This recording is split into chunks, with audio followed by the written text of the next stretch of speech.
I am honored to be able to consult an expert in the field of ancient alien theory, Phil Coppens, who is about to release his latest book, The Ancient Alien Question, and is well known from his appearance on the Ancient Alien series. I'm very happy that he is willing to entertain my speculation. Thank you for taking time out of your busy schedule to speak with us today. I have laid out a scenario that could indicate ancient alien involvement in the lost continent of Mu. What do you think? Well, when we're talking about all of these ancient civilizations, we know so little about them. And really, the question I think is, which we have to answer, is this: what is Mu? What do we understand with Mu? What do we understand with Atlantis? And when you start looking at just 5,000 or 6,000 or 7,000 years ago, you will find that there are records from the ancient Egyptians and from other civilizations which say that in their past there have been people of non-human intelligence who have communicated with them, sometimes physically and sometimes, what I would say, more psychically. That somehow our ancestors were given tools and technology sometimes to access these different realms. So that is what we know from the written records. When we go to Atlantis or when we go to Mu, we're kind of going a step further back in time, and we really are on difficult ground. But when you start looking at the Mahabharata or other legends of India, what they're saying is that there was a time in the past when there were these gods, and that these gods were actually fighting here on planet Earth and in the skies above us. So the old civilizations do speak about previous times, and so when it comes to the possibility of alien intervention in our past, whether it's in ancient Egypt, Atlantis, or going as far back as Mu, I think the answer has to be yes, it's possible. Hot diggity. Thank you for your comments. Is there anything about your current project that you'd like to mention? Well, I'm obviously one of the people who's involved with Ancient Aliens, and the documentary is in its fourth season. Sorry, in its third season. They're about to becoming its fourth season, and it's really, I think, interesting that there is so much interest, because each week over 1.5 million people on the ratings chart, which actually means there's far more than that, tune in to watch this. So it's successful, and it shows that there's this interest. And obviously, the documentary itself shows a lot of Mu and of India specifically, but the hook for the Churchward dimension is something which I feel is really something in which hopefully other documentaries which are in the pipeline, like Civilization One, or spin-off documentaries or one-off documentaries, really should begin to focus on, because I think it's one of these things that in the 1920s, whether it's Mitchell Hedges with the Crystal Skull, whether it's Mu, whether it's so many other places, we kind of seem to think that in the 1920s people were just inventing these things, and then the rest was disproven. Well, when we bring it forward in the 1960s, we have von Däniken, and if we were to believe what happened, then in the 1970s he was disproven. So really, I think we're slowly working back in time, and I hope we really get close quickly to the mysteries of the 1920s.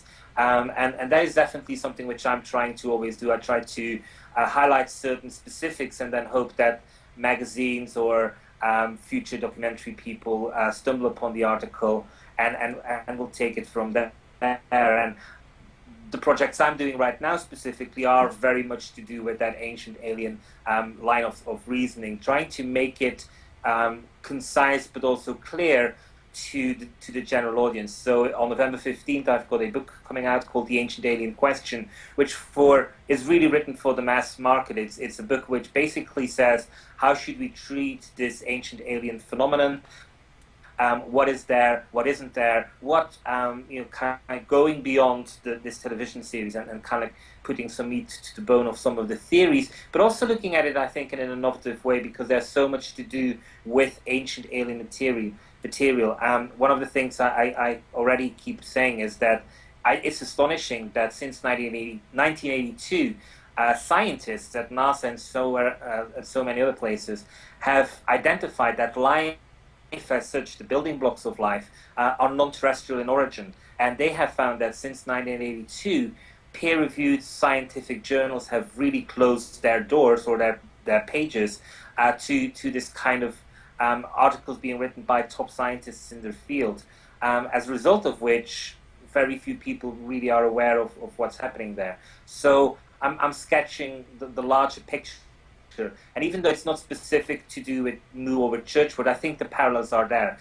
With Moo, people do not want to touch it because they think it is almost contagious and it'll be a career killer. But really, it's not. You know, you have to have no fear. You need to go there and try to do it. And there are several ways in which academics can explore this by being almost stoic or by saying, well, we don't believe anything about Churchward, but hey, we went to the temple and we were trying to find out whether there's a door where he clicked there was a door, or kind of really mundane aspects, and from there you can take it one step at a time. So it kind of like the parallels are there, and this is something which I quite often find, specifically when I'm writing about articles.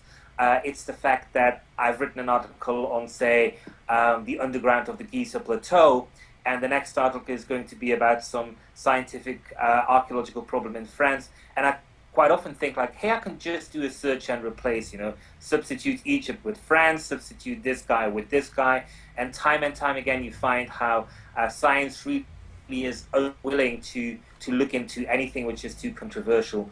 But I'm really hoping that Moo and the Churchward enigma, as I'll call it at the moment, is really going to get the attention it deserves, because I think there is once again interest out there in this subject, and I hope that people are going to react to it sooner rather than later.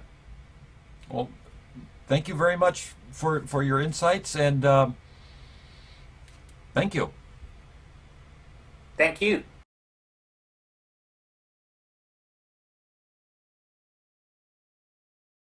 One neglected reference to the lost continent of Mu and space aliens is the Thiaboba prophecy by Michel Desmarquet. The author does include a section on Mu in the book describing his travels in a spacecraft from another galaxy. Although there are some similarities between the two Mus, there are some distinct differences. First, James never mentioned other humanoids or non-human intelligent beings in connection with the continent of Mu.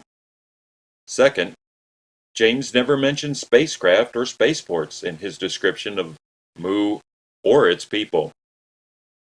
These two elements are necessary to Desmarquet's premise and indicate that despite the similarities, these are two separate Mus.